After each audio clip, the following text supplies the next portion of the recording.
une autre vision. Alors, on a vu Saint-Louis-Necker, voici maintenant le CHU de Nancy, avec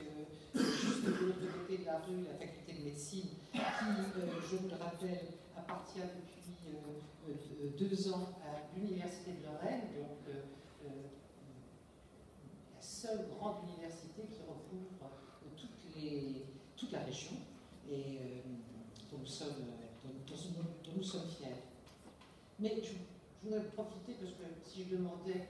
dans la salle qui est-ce qui est déjà allé à Nancy, qui est-ce qui connaît Nancy, je peux peut-être le faire, lever la main. Oui, c'est pas la majorité, enfin, il y a quand même plus de gens. Je voulais, en trois diapos, vous rappeler que, en dehors de son CHU et de sa faculté, Nancy a une grande histoire, dont je rappellerai simplement 3 périodes. La période médiévale, avec les ducs de Lorraine, dont vous voyez de très belles traces encore architecturales,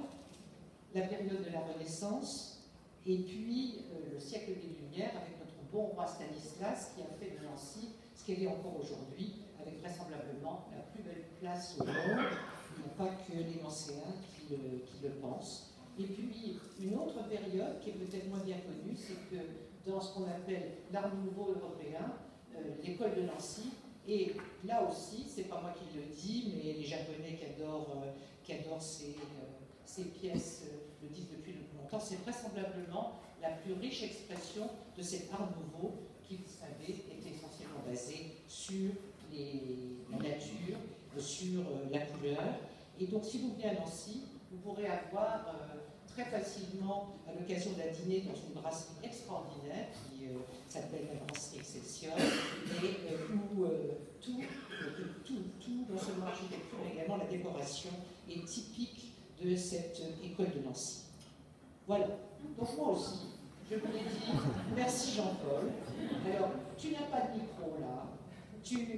Vraisemblablement, tu étais en train de réfléchir à ce que serait le futur de Diva. Mais moi aussi, je voulais te remercier parce que tu es en fait le père fondateur de ce réseau. Et lorsque tu es venu vers moi, il y a un peu plus de 20 ans, pour proposer à Nancy de rentrer dans ce réseau, j'ai dit tout de suite oui, et je vais essayer de vous expliquer le pourquoi, avec en particulier une conclusion qui sera un clin d'œil. Alors, nous étions dans la même situation que Saint-Louis, c'était que nous n'avions pas du tout de base informatisée de données pour nos patients transplantés, et que en 1980, je rappelle aussi qu'on a fêté les 20 ans de Cristal, parce que Cristal date également de 1994, et que cette base, qui était une base institutionnelle, vous voyez aujourd'hui le logo, mais à l'époque c'était loin d'être ce que c'est aujourd'hui, cette base était fournie aux transplanteurs comme étant la base informatisée qui allait être utile pour de nombreux objectifs. En fait, à l'époque, en tous les cas, elle était totalement focalisée sur le donneur. Le but était d'avoir une transparence complète de l'activité de prélèvement, plus que sur la greffe, puisque pendant très longtemps, la seule chose qu'on pouvait dire à partir des données d'IVA, et encore pas de façon exhaustive, parce qu'un certain nombre d'équipes n'alimentaient pas, je ne parle pas de Cristal, n'alimentaient pas Cristal, c'était de pouvoir faire des statistiques sur la survie des patients et sur la survie des greffons. Par la suite, la base a évolué, elle est encore à mon sens, très imparfaite, et surtout, quand on veut faire des requêtes, eh bien là, c'est un véritable parcours du combattant pour réussir à extraire et à interpréter les données qui arrivent de Cristal. Donc c'est ce que nous avions,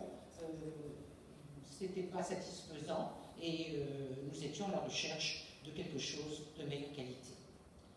Alors, pour nous, ça a été, ça recoupe complètement ce que vient de dire Christophe, une base de données locale puisque grâce à DIVA, nous avons depuis près de 20 ans des données extrêmement importantes